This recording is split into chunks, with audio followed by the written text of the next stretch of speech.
Hi, Ron. I'm Jim Gass, president and founder of Splicing Consulting. It's time for a little story, right? And why do I tell stories? I love telling stories first off because there's so many lessons to be learned in them. But this one's kind of exciting, actually. So, about 2 years ago, we had a manufacturing company that we were supporting, and we were trying to tell them to put in all kinds of various protections, cybersecurity protections, to prevent infiltration from cyber attackers. Well, they didn't listen. And so 6 months passed after we, continued to try to pitch to them, tell them, hey, we need to do something, we need to do something. They're like, oh, we can't do it, we can't do it. Sure enough, I received a call from the receptionist of all people at their office, which I thought was kind of odd. I never talked to her much, right? And she was telling me that she had gotten a call from the Department of Homeland Security. Yes, the Department of Homeland Security. And they said to her that their business was under attack right now and that they needed to take action right away to prevent a ransomware attack on their data and on their systems. Well, immediately red flags go up. And she said the person sound like an American, but with AI and stuff like that and deep fakes today, you can never really tell. But I needed to investigate it. They gave her a number to call, which was also kind of interesting. It went to the legitimacy of it too. So I sat on it for like a couple of minutes thinking, okay, how do I approach this? Do I call from my office number? Do I call from my cell phone number? We found a way to call using some fake Google number. That way that they couldn't trace us easily, right? We didn't want them to get our information if this was not legitimate.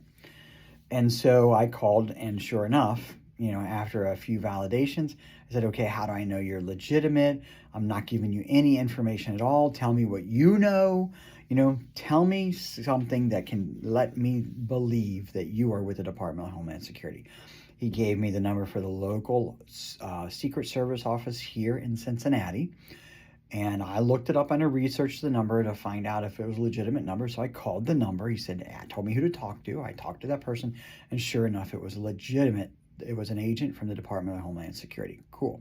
All right. Now that I have justified and validated who this person is, I called him back and said, okay, what's going on? Tell me a little bit. With the Department of Homeland Security, they monitor the dark web for suspicious activity, and when certain businesses come up, well, guess what? They hear the chatter, they see the chatter, and when a business comes up, they get a hold of that business to try to protect them. Hey, I think that's a pretty freaking cool thing. Thank you, Department of Homeland Security. You're rock stars in my book.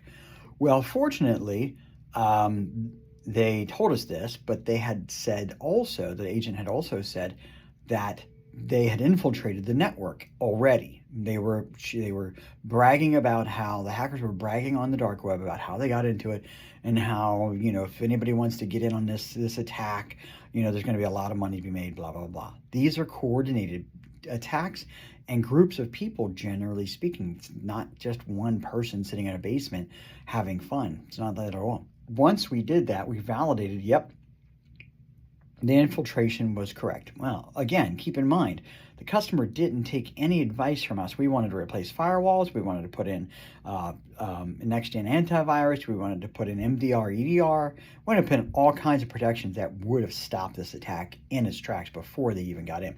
Heck, for that matter, the firewall would have done the job. They didn't really have a good firewall. And we're talking about a manufacturer, probably 120 people, probably about a $10-20 million business. I mean, we're not talking about small potatoes here. And they're in a segment of manufacturing that is definitely high vulnerability. Well, so we stopped them in their tracks. We disabled the whatever they got in with. I can't remember what those things were. Then we put on some of our protection software to keep them from getting in. And here's the funny part about the whole thing. Let me tell you, if nothing else, this is the lesson that you need to learn. These hackers are relentless. And when we cut them off, it was a day later that the hackers called the business and said, hey, I'm paraphrasing, okay? Hey, we're the hackers. We're the guys that broke in, and we're gonna take action and lock your stuff. And that got back to us, and we said, well, when they called back, tell them good luck, right? And so, because we had them at that point, they're calling, they're desperate at that point. We knew that we had the upper hand on these hackers, which is just wonderful to know. Finally, right? Now the ransom was, I think the ransom was like $1 million or something like that. And again, after talking to the leadership of the business and all that stuff, we were pretty confident that we had everything taken care of at that point because they had listened to us, and they said good luck, right? And then of course the hackers, got off the phone and they called back the next day again and said, listen, we have some of your data, we have 500 gigs of your data, and we're going to put it out on the dark web if you don't pay us. And so of course the customer then of course started listening to me, right, and came back to me and said this to me, and I said, 500 gigs? I said, what is it? Do you know what it is? And they said, no. I said, are you worried? Do you want to pay $1 million for them not to even at $25,000 for them not to release this? And they said, no. I said, then the next time they call, say, go ahead, have fun, see ya. And that's what happened, and the hackers gave up. So I think the important lessons here are listen to your MSP. If you don't have software in place, definitely give me a call or shoot me an email at jim@splice.net. And remember that these hackers are relentless and you got to take all kinds of precautions. But even the authorities that are going to tell you that you're in jeopardy, you need to validate and verify them as well. Just there's no risks you can afford to take in this game anymore.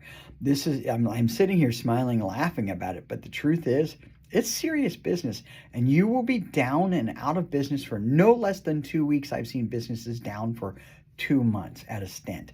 Imagine losing customers. Imagine not getting paid. Imagine having to send all your workforce home and not pay them, and how that affects their lives. And all you got to do is take some action now and get the proper cybersecurity protections in place. Jim@splice.net or 513-252-0212. Thanks a lot.